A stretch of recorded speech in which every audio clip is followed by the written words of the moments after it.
Smart at Work vous est présenté par Manutan.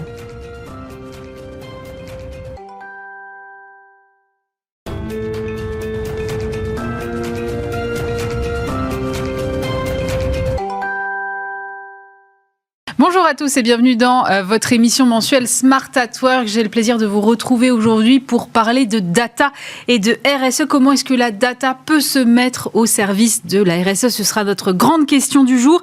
Avec des exigences réglementaires qui sont de plus en plus fortes, il devient impératif de mesurer son impact, de faire des reportings, d'essayer aussi de remonter toute la chaîne de valeur. Et c'est un travail considérable pour lequel la remontée de la data est un outil clé. Mais quel type de data est-ce qu'on doit regarder exactement? Quels outils de scoring on peut mettre en place? La CSRD peut-elle être une opportunité pour accélérer sur ces sujets? Comment embarquer l'ensemble des équipes dans la mise en place de ces nouveaux process? Autant de questions auxquelles on va tenter de répondre aujourd'hui avec mes invités dans Smart at Work.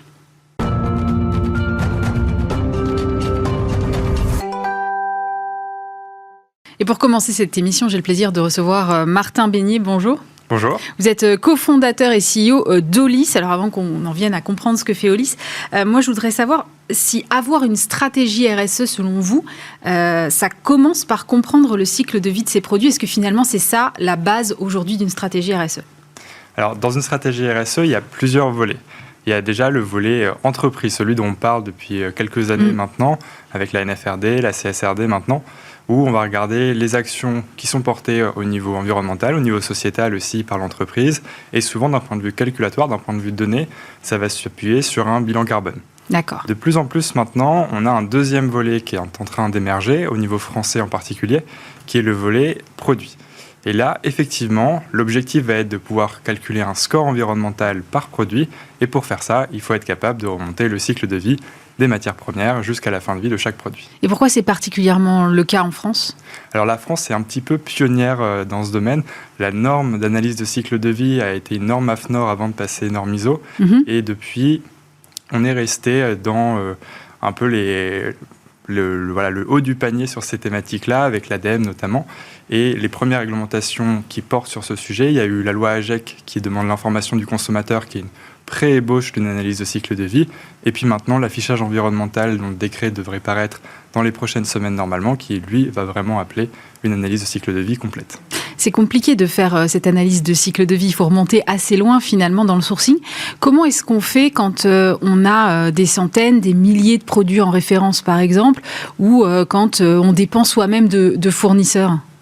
Effectivement, donc c'est tout l'enjeu. C'est ça qui fait la richesse de l'analyse de cycle de vie et qui fait aussi sa complexité.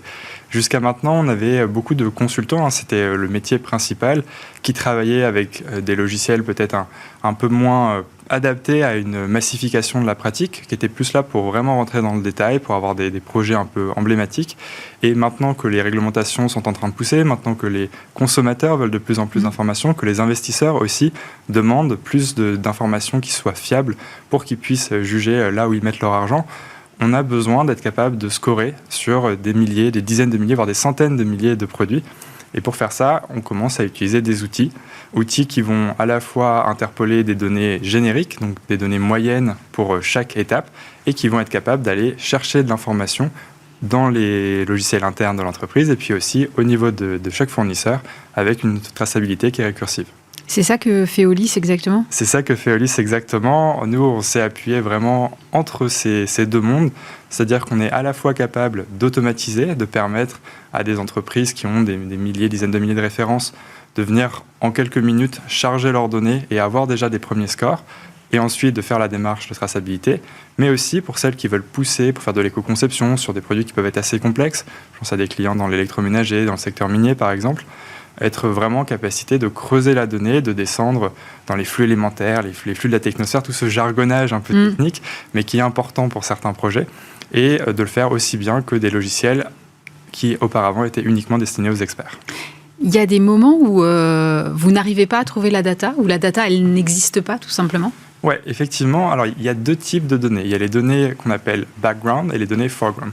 Les données background, c'est celles qui vont dire, pour 1 kg de telle matière, voilà les impacts en CO2, en pollution de l'air, de l'eau, de la Terre, avec d'autres mots barbares, eutrophisation, appauvrissement de la couche d'ozone, etc. Mais dans l'idée, c'est des données qui associent des impacts à des kilogrammes de matière. Ça, c'est les données background.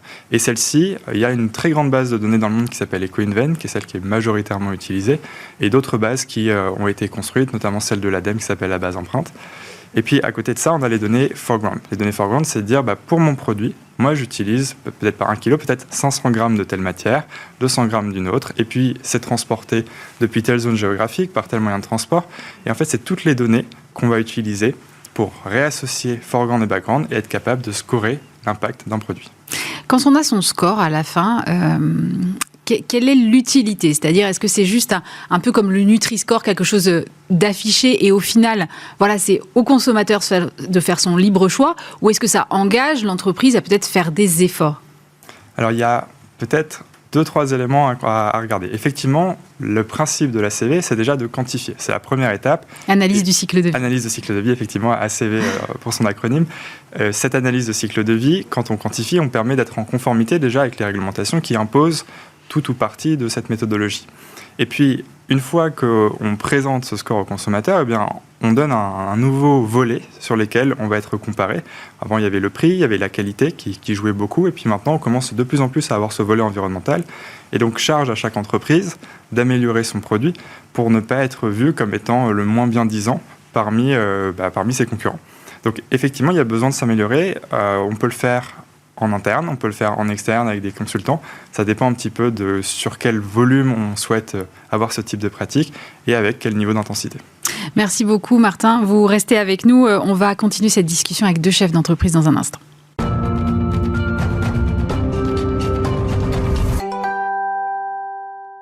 On poursuit cette discussion toujours en compagnie de Martin Beignet, cofondateur d'Olis. Nous ont rejoint Caroline Lutigné qui est à distance avec nous, directrice de la communication et RSE du groupe Erige, un groupe familial actif dans les matériaux de construction.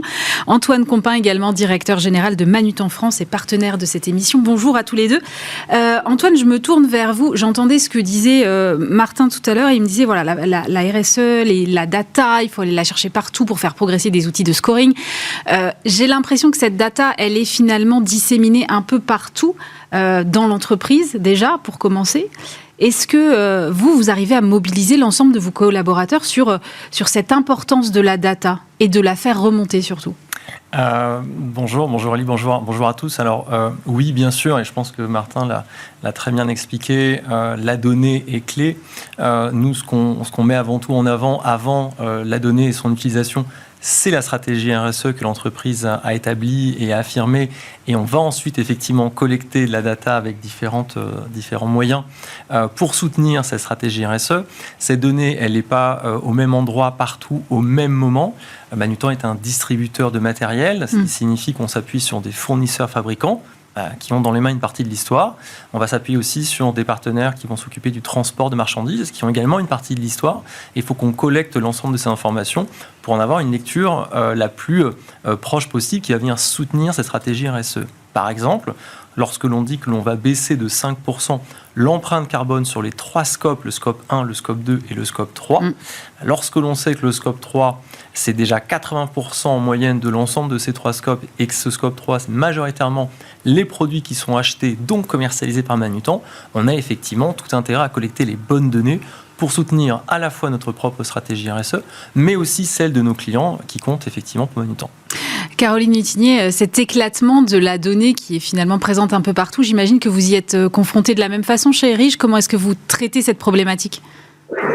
Oui, effectivement, nous, on est chez Erige à la fois un groupe industriel et distributeur, donc on est confronté aux mêmes problématiques que Manutan sur la partie distribution. Sur la partie industrie, évidemment, on est plus en maîtrise de nos données, mais on relève les mêmes écueils aujourd'hui sur cette faible disponibilité et accessibilité à la donnée et surtout l'absence d'automatisation de la chaîne de traitement. Donc cette donnée, parfois elle est présente, parfois elle est existante mais pas collectée et elle est absolument nécessaire pour pouvoir animer, piloter, dialoguer aussi au sein de l'entreprise pour pouvoir faire émerger de manière très claire auprès de nos collaborateurs cette stratégie RSE et toutes les initiatives que l'on met en œuvre. J'ai l'impression que c'est un sujet, Martin Beignet, dont on parle de plus en plus aujourd'hui, probablement, mais peut-être vous allez me dire que c'est pas corrélé, j'en sais rien, parce qu'il y a l'arrivée de la CSRD aussi, qui pousse aussi les entreprises peut-être à s'engager davantage et où elles vont avoir finalement ce besoin de données encore plus prégnant demain. Effectivement, la CSRD joue. Parce que la CSRD, même si elle est au niveau entreprise, comme l'a très justement rappelé Antoine, les produits représentent peut-être autour de 75% de cet impact. Et prendre des données génériques pour une entreprise, qui sont disponibles dans des bases de données publiques, c'est certes un moyen de quantifier cet impact, mais c'est un moyen qui va être un petit peu majorant pour éviter du greenwashing notamment. Et donc, pour elles, être capable d'aller creuser, d'aller faire le lien entre les données qu'elles ont, les données qu'elles vont aller chercher au niveau de leurs fournisseurs, ça va leur permettre d'avoir un score qui est plus représentatif. Et ce gain en représentativité, déjà juste ça permet d'éviter les données majorantes. Et puis ensuite, quand on initie des démarches d'éco-conception, et ben encore plus s'améliorer et donc être mieux disant sur la NFRD qui est en train d'arriver. Antoine, est-ce que vous avez mis des outils spécifiques pour agréger cette donnée en place chez Manutan ? Alors oui, nécessaire, obligatoire même. On sait qu'il y a une échelle de temps. Ça va démarrer en janvier 2024. Ça va s'échelonner. Pour Manutan, ce sera en 2025. Nous, ce qu'on a fait en 2023, nous avons sorti notre score d'impact environnemental produit. D'accord. Alors, je reprends un petit peu l'exemple que Martin a donné tout à l'heure, mais nous, on fait partie de ces entreprises qui gèrent plus des centaines de milliers de références. On a 800 000 références aujourd'hui. Donc on a aussi non seulement des contraintes légales qui flèchent et qui orientent les entreprises dans les bonnes directions, c'est une très bonne chose. Et puis il y a le besoin de rendre cette méthodologie et l'utilisation de ces données reproductibles, parce que l'idée effectivement est de mesurer le score d'impact environnemental d'un produit une fois et de le faire 800 000 fois. Donc, on s'appuie aujourd'hui sur 2 référentiels. Le premier qui s'appelle PEF, Product Environmental Footprint, donc l'empreinte environnementale produit en français, qui a été retenue par l'Union européenne pour tout ce qui va concerner les produits EPI, les produits de protection individuelle. D'accord. Et puis, bien sûr, l'ADEME, notamment sur tous les produits mobiliers de bureau. Ces 2 référentiels permettent sur des critères, il y en a entre 12 et 16, de déterminer des scores d'impact environnemental produit. Dans ces critères-là, on va retrouver certains que Martin a cités, l'impact sur la santé humaine, l'impact sur l'émission de particules fines, des impacts de changement climatique. Et tous ces critères-là permettent de donner un score. Ça reprend un petit peu le Nutri-Score, effectivement, oui, qu'on connaît un peu plus en tant que consommateur. On va être en capacité de produire et de fournir à nos clients des données par des scores, avec des lettres qui vont de A à E, et qui vont à la fois donner un éclaircissement sur la mesure de l'impact environnemental des produits à nos clients, mais en plus de ça, vous l'avez cité tout à l'heure, la possibilité de comparer des produits et des utilisations entre elles. C'est ça qui est important aujourd'hui. Caroline, même question. Est-ce que vous avez mis en place des outils particuliers pour pouvoir mesurer les scores de vos produits utilisés dans votre industrie ? Alors, de manière plus globale, nous, effectivement, on assure la mesure de nos enjeux ESG, à la fois sur la dimension environnementale, mais aussi d'un point de vue social. Sur la dimension environnementale, on a donc mis en place une trajectoire carbone qui a été validée au niveau SBTi, au niveau international. Donc, on la suit effectivement sur notre scope 1 et 2, donc tout ce qui touche à l'énergie et à ce qui touche à l'intérieur de l'entreprise. Le scope 3, comme on l'expliquait, qui est plus lié à tout ce qui se passe en amont et en aval de l'entreprise, est plus complexe à déterminer. En revanche, pour pouvoir accompagner cette démarche, on a mis en place des systèmes d'information dédiés. Donc, sur la partie extra-financière, on est en cours de déploiement. Sur la partie plus sociale, on a d'ores et déjà bien avancé le dispositif, sur lequel on adosse une stratégie data pour pouvoir ensuite accélérer effectivement l'automatisation et la remontée des informations, la structuration des ratios de manière automatique pour à la fois répondre aux enjeux réglementaires qui vont s'imposer au niveau de la CSRD, mais au-delà de ça, et ce qui est très important pour nous, c'est de pouvoir améliorer notre pilotage et puis au quotidien donner du sens par la mise en place notamment de budgets extra-financiers, de systèmes qui nous permettent d'aborder en fait notre pilotage et notre stratégie de manière plus globale. Justement, Caroline, vous parlez de pilotage. Qui est-ce qui pilote ça chez vous ? Est-ce que c'est la direction de la RSE ou est-ce que ça relève de la DSI, puisqu'on parle de data ? Alors, le programme data, il est directement impulsé par le président du directoire du groupe. Ça fait partie vraiment de sa feuille de route qui est basée effectivement sur des projets forts, structurants pour nos différentes activités, sur une politique RSE particulièrement engagée, le progrès humain, mais aussi sur la dimension data et intelligence artificielle. Donc, il en est le premier promoteur. Moi, j'en assure en fait le sponsoring au niveau du comité de direction groupe. Et à ce titre, je fais plutôt œuvre de passerelle entre nos départements informatiques, nos DSI, effectivement, dans nos différentes activités, et les dirigeants métiers pour assurer la bonne cohérence en fait du projet et du pilotage de l'ensemble de ce programme data.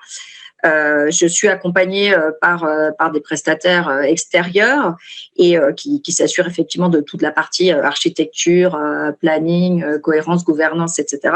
Et en interne, les équipes SI ont cadencé des pilotes pour pouvoir avancer sur nos différentes activités, cartographier les datas, les sources, identifier les usages que l'on souhaite déployer le plus rapidement possible, et puis surtout assurer la qualité de la data qui va être remontée. Comment on s'assure de la qualité de la data, Martin Beignet ? Alors, il y a plusieurs moyens de le faire. Déjà, sur chaque donnée environnementale qui sont dans les bases de données, il y a un score de qualité qui est associé. Donc, ça permet déjà de savoir si cette donnée a été élaborée par la base il y a peut-être 10 ans, 5 ans, 15 ans, 20 ans. Ça peut être assez variable. Et puis après, il y a le niveau de qualité de la donnée qu'on collecte. Est-ce qu'on a juste dit, voilà, on prend une donnée générique, on pense qu'en moyenne, notre produit fait telle masse. Est-ce qu'on est allé la collecter ? Est-ce qu'on a collecté un premier niveau d'information ? Est-ce qu'on est rentré dans le détail de savoir peut-être entre différents types de plastique, la manière de le produire ? Ça peut vraiment, pour chaque matériau, pour chaque processus, on a une granularité qui peut être très très fine.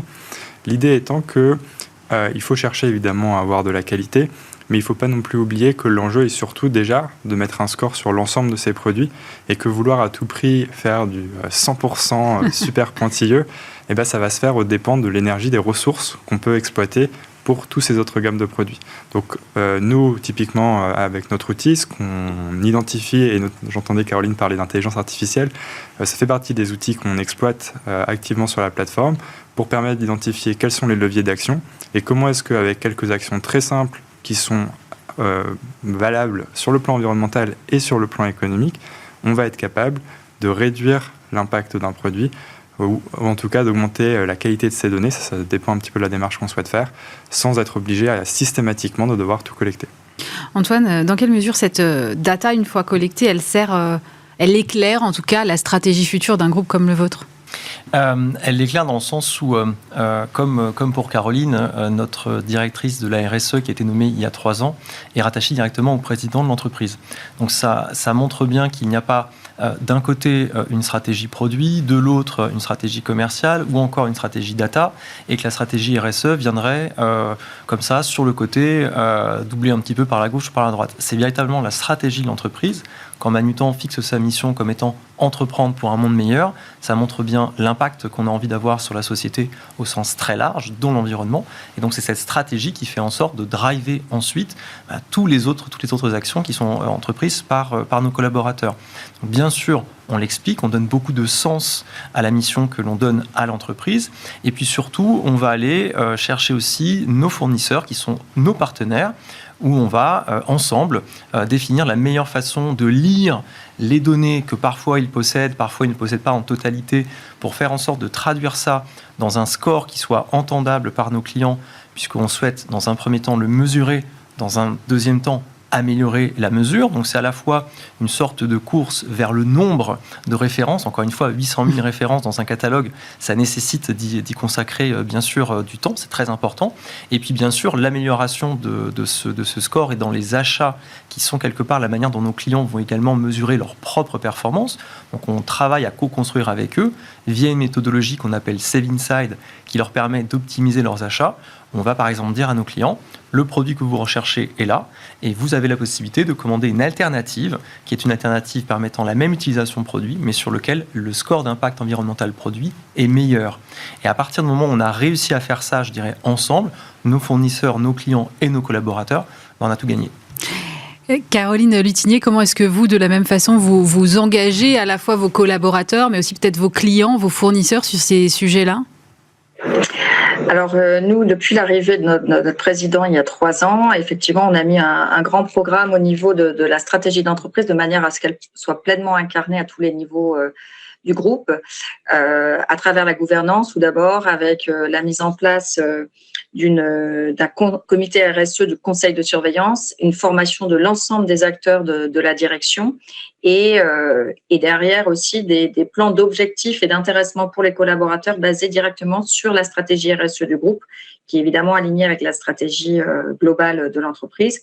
Et on décline ensuite par comité RSE et tous les niveaux d'entreprise, que ce soit au niveau du groupe, au niveau des activités, et y compris au niveau des collaborateurs à titre individuel, on a développé des collectifs qui permettent à chacun de pouvoir agir et de prendre des initiatives sur ces thématiques. Maintenant, ça nous permet aussi de les engager en comprenant mieux. On estime qu'effectivement, la formation est un fort levier nous permettant de les engager. C'est pourquoi on a mis en place des formations à la fresque du climat sur l'ensemble des collaborateurs. Aujourd'hui, on est à peu près à 1/3 du groupe formé sur ces enjeux-là, de manière à ce qu'ils comprennent mieux notre engagement en matière d'environnement. Sur nos activités industrielles, on a travaillé beaucoup en termes de R&D pour déployer à la fois des gammes de produits dans notre activité béton au travers d'une démarche qu'on a appelée Vitalis, qui dispose elle-même d'un Vitascore qui permet aussi de disposer de différents produits à empreinte carbone réduite et d'avoir des solutions béton différentes selon les usages et avoir le bon béton pour le bon usage avec une empreinte réduite. D'autre part, sur la partie menuiserie, on travaille également très fortement sur les enjeux tournant autour des ressources et des matières premières avec la mise en place d'un dispositif qui permet de récupérer les menuiseries en fin de vie pour les réintégrer, les trier, recycler et réintégrer ensuite dans les process. Martin Bénier, tout à l'heure, vous disiez voilà, la donnée peut être plus ou moins fiable selon du moment duquel elle date, en fait. Et je me demandais, à partir de quel moment on doit réactualiser son score ? Parce qu'une fois qu'on l'a, très bien, mais si le fournisseur change X ou Y composants, ça peut faire changer le score. Donc, comment est-ce que c'est du temps réel ? Comment est-ce que vous fonctionnez ? Alors effectivement, si le fournisseur change de fournisseur, déjà pour commencer, ce qui serait peut-être le cas le plus fréquent, ou qu'il fait une amélioration ou une dégradation de ses procédés de production, ça va changer l'impact réel du produit. Aujourd'hui, dans la réglementation, il n'y a pas encore de consensus sur le niveau de rafraîchissement ou le rythme de rafraîchissement de ces scores. Il faut quand même avoir en tête que c'est un exercice qui est très très lourd pour les entreprises, quand bien même elles utilisent des outils d'automatisation. Donc, pour le moment, l'idée est plus d'être sur un rythme annuel de mise à jour. Ça marche bien pour certaines gammes de produits. Je pense notamment aux textiles qui ont des collections biannuelles, d'ailleurs très souvent, qui vont avoir un rafraîchissement. Et puis pour les autres produits, ça peut être aussi juste au lieu de refaire tout l'exercice de collecte, de simplement aller demander à ses fournisseurs, est-ce que pour le moment vous jugez qu'il y a eu un changement? Quand c'est des changements positifs, souvent d'ailleurs les fournisseurs sont assez... Ils le disent de même. Voilà, sont assez proactifs sur le sujet. Et puis d'avancer comme ça pour le pilotage. Mais il n'y a pas encore de consensus sur à quel rythme il faudrait le faire. Dans un monde idéal, il faudrait le faire en temps réel. Aujourd'hui, c'est peut-être pas non plus un enjeu encore aussi crucial pour les fournisseurs, pour les entreprises et puis pour leurs clients. Antoine, est-ce que ces nouveaux outils de scoring que vous avez mis en place vous amènent à penser à de nouveaux produits, à de nouveaux services ? Alors, en termes d'offres. Clairement, je pense notamment à ce que nos clients nous disent. Donc, nos clients sont des entreprises, des collectivités, des artisans, ce sont donc des professionnels. Et ils ont, nos clients, cette envie d'avoir à la fois la possibilité de mieux consommer, d'avoir un score environnemental produit, des produits qu'ils consomment qui s'améliorent, qui se mesurent. On l'a vu, qui s'améliore aussi. Et ils ont également envie, c'est pas un mais, c'est un et, d'avoir une performance économique qui soit au rendez-vous de leurs objectifs, de notamment maîtrise, en tout cas, de leurs coûts et de leurs dépenses. Et une des solutions sur laquelle Manutan travaille déjà depuis quelques années, c'est l'économie circulaire. L'économie circulaire, c'est comment faire rentrer des produits dans un second cycle de vie. Donc on n'est pas en train de parler de produits neufs, mais de produits de seconde main qui ont déjà vécu, qui ont pu être réparés, qui ont pu être réutilisés, en tout cas qui rentrent dans un deuxième cycle de vie. Ces produits ne faisant pas l'objet de l'extraction de matières premières, d'une nouvelle industrialisation, ni même souvent d'un acheminement, ont un score d'impact environnemental produit bien meilleur. Et par définition, bien souvent, un produit de seconde main est également plus économique. Donc en mettant à disposition de nos clients à la fois la possibilité de collecter du matériel informatique et du matériel de bureau, mais aussi de proposer des produits de seconde main dans notre offre, nous permettons à nos clients de garantir à la fois un meilleur score environnemental des produits qu'ils consomment et aussi une meilleure performance économique. Caroline Lutini, sur cette question de la performance économique, est-ce que ça se mesure, le fait d'avoir une politique RSE très data-centrique, est-ce que ça se mesure en termes de performance aujourd'hui ou est-ce que c'est trop tôt ? Alors aujourd'hui, la mesure de la performance de manière multicapitaux, en prenant en compte à la fois les enjeux environnementaux, économiques et sociaux, on commence à mettre en place quelques éléments, quelques réflexions, mais j'avoue qu'au niveau de l'entreprise, on est plutôt sur des pilotes que sur un déploiement large de l'analyse de cette performance globale. L'enjeu pour nous, c'est que la data et l'analyse de la performance à partir de cette data, elle se déploie au sein de chacun de nos métiers et qu'effectivement, l'approche quand on vise le développement d'un nouveau service, d'un nouveau produit ou d'un nouvel investissement soit non plus uniquement sous l'angle financier ou économique, mais aussi sous l'angle extra-financier. On commence à le mettre en place dans le cadre de nos réflexions sur des investissements machines, sur le développement de nouveaux produits, de manière aussi à pouvoir avoir une lecture transparente de... Smart at Work vous a été présenté par Manutan.